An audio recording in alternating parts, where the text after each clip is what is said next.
కేసీఆర్ పాలనలోని అభివృద్ధిని కనుమరుగు చేసేందుకు కాంగ్రెస్ చేసిన గ్లోబల్ ప్రచారం అబద్ధమని తేలిపోయింది. 10 ఏళ్లలోనే 100 ఏళ్ల విధ్వంసం అంటూ చేసిన దుష్ప్రచారానికి ఆర్బీఐ చర్మగీతం పలికింది. కేసీఆర్ దార్శనికత ఫలితంగా తెలంగాణ 100 ఏళ్ల పురోగతి సాధించిందని ఘంటాపదంగా చెప్పింది. తలసరి ఆదాయం జీఎస్డీపీ వృద్ధి రాకెట్ వేగంతో దూసుకుపోయిందని ఆర్బీఐ హ్యాండ్బుక్ స్పష్టం చేసింది. దేశ పౌరుల సగటు ఆదాయం కన్నా తెలంగాణ బిడ్డలు 1.5 లక్షల ఎక్కువే సంపాదిస్తున్నారని తేటతెల్లం చేసింది. ఒక రాష్ట్ర ఆర్థికాభివృద్ధికి తలసరి ఆదాయం, జీఎస్డీపీ, సొంత రాబడులే కొలమానాలు. ఈ 3 అంశాల్లో కేసీఆర్ 10 ఏళ్ల పాలన దేశానికే దిక్సూచిగా నిలిచింది. మందగమనంలో ఉన్న తెలంగాణ ఆర్థిక వృద్ధికి రాకెట్ పరుగులు నేర్పింది. సూచీల్లో అడుగున ఉన్న రాష్ట్రాన్ని సగర్వంగా అగ్రస్థానాన్ని నిలిపింది. ఇదంతా ఒక్క రోజులో జరగలేదు. తెలంగాణ తొలి ముఖ్యమంత్రి కేసీఆర్ 9.5 ఏళ్ల దార్శనికత, అంకుటిత దీక్ష, పక్కా ప్రణాళికలతోనే ఇది సాక్షాత్కారమైంది. 10 ఏళ్ల కాలంలోనే 10 ఏళ్ల అభివృద్ధి సాధించింది. ఇదేదో గొప్పలకు పోతూ చెప్పుకుంటున్న మాటలు కాదు, గణాంకాలు చెబుతున్న మాట. దేశ అత్యున్నత ఆర్థిక సంస్థగా పిలిచే రిజర్వ్ బ్యాంక్ ఆఫ్ ఇండియా తన తాజా నివేదిక handbook of statistics on Indian states 2024లో 9.5 ఏళ్లలో జరిగిన ఆర్థిక అభివృద్ధికి ఇచ్చిన మెరిట్ సర్టిఫికేట్. తలసరి ఆదాయంలో జీఎస్డీపీలో తెలంగాణ సాధించిన ప్రగతిని కళ్లకు కట్టినట్టు కనిపించింది. 9.5 ఏళ్లలోనే జీఎస్డీపీ తలసరి ఆదాయం 2.5 రెట్లు పెరిగిందని స్పష్టం చేసింది.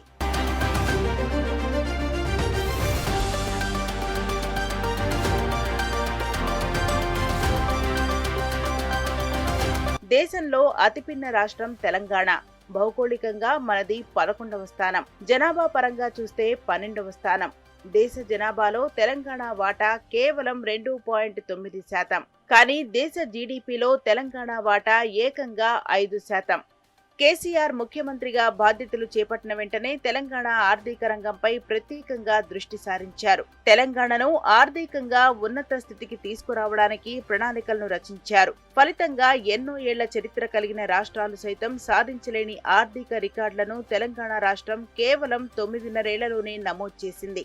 100 ఏళ్ల చరిత్ర కలిగిన బీహార్, దేశ ప్రధాని నరేంద్ర మోదీ స్వరాష్ట్రమైన గుజరాత్, పెద్ద రాష్ట్రంగా చెప్పుకునే ఉత్తరప్రదేశ్, సిలికాన్, బెంగళూరు సిటీ రాజధానిగా ఉన్న కర్ణాటకను సైతం తలసరి ఆదాయం వృద్ధిలో, జీఎస్డీపీ నమోదులో మిగతా పెద్ద రాష్ట్రాలకు కూడా తెలంగాణ ఆర్థిక పాఠాలు బోధిస్తున్నది. తలసరి ఆదాయంలో దేశంలోనే తెలంగాణ అగ్రస్థానంలో నిలిచింది.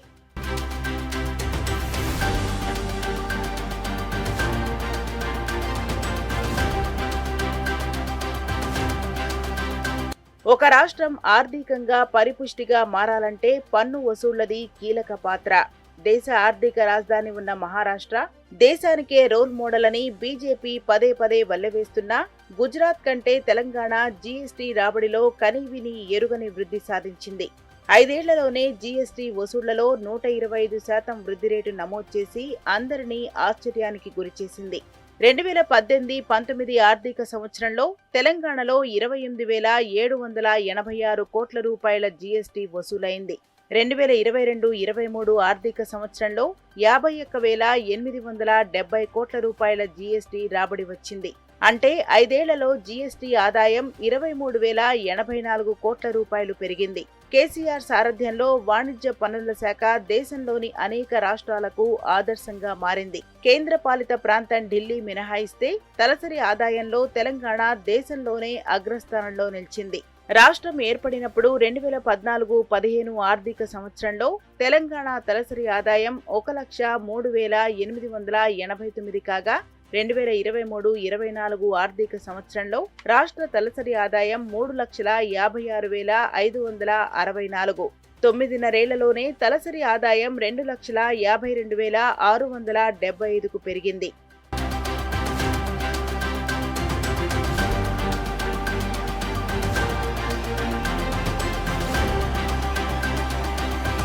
దేశంలో తక్కువ సమయంలో భారీగా తలసరి ఆదాయ వృద్ధి సాధించిన ఏకైక రాష్ట్రం తెలంగాణ. దేశ సగటుతో పోలిస్తే తెలంగాణ పౌరుడి సంపాదన 1.5 లక్షలు ఎక్కువ. తెలంగాణ ఏర్పడే నాటికి సొంత పనుల ఆదాయం కేవలం 29,000 కోట్ల రూపాయలు. కానీ 10 ఏళ్లలోనే 1.36 లక్షల కోట్ల రూపాయలకు పెరిగింది. అంటే 4 రెట్లకు పైగా వృద్ధి నమోదైంది. మూడింతలు పెరిగిన బడ్జెట్ రాష్ట్రం ఆర్థికంగా బలపడిందనడానికి మరొక నిదర్శనం బడ్జెట్. తెలంగాణ ఏర్పడే నాటికి రాష్ట్ర బడ్జెట్ కేవలం 1,00,000 కోట్లు. 10 ఏళ్ల తర్వాత బడ్జెట్ 3 రెట్లు పెరిగి దాదాపు 3 లక్షల కోట్లకు పెరిగింది.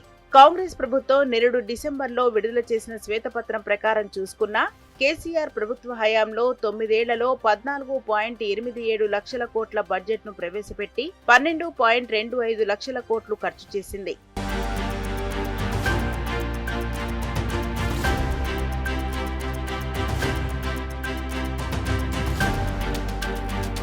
తెలంగాణ ఉద్యమ నినాదం నీళ్లు, నిధులు, నియామకాలు. దీంట్లో ప్రధానమైన నిధులపై కేసీఆర్ తొలుత దృష్టి సారించారు. రాష్ట్రం ఆర్థికంగా పరిపుష్టం కావాలంటే ఉత్పాదకత పెరగాలని, అది జరగాలంటే ఆర్థిక రంగంలో సంస్కరణలే మార్గమని కేసీఆర్ గ్రహించారు. సంపదను సృష్టించి ప్రజలకు పంచి తద్వారా ఆర్థిక రంగాన్ని బలోపేతం చేసేందుకు కొత్త సంస్కరణలకు శ్రీకారం చుట్టారు. కరోనా సంక్షోభం సమయం మినహాయిస్తే తలసరిలో ఏటా 2 అంకెల వృద్ధి రేటును రాష్ట్రం నమోదు చేసింది. రాష్ట్రం ఏర్పడే నాటికి దేశ జీడీపీ 3.5% ఉన్న రాష్ట్ర వాటాను 9.5 ఏళ్లలో 5% పైగా తీసుకొచ్చారు. ఆర్థిక రంగంపై కేసీఆర్ మార్క్ తొలి ఏడాది నుంచే కనిపించడంతో అతి తక్కువ సమయంలోనే తెలంగాణ సుసంపన్న రాష్ట్రంగా అవతరించింది.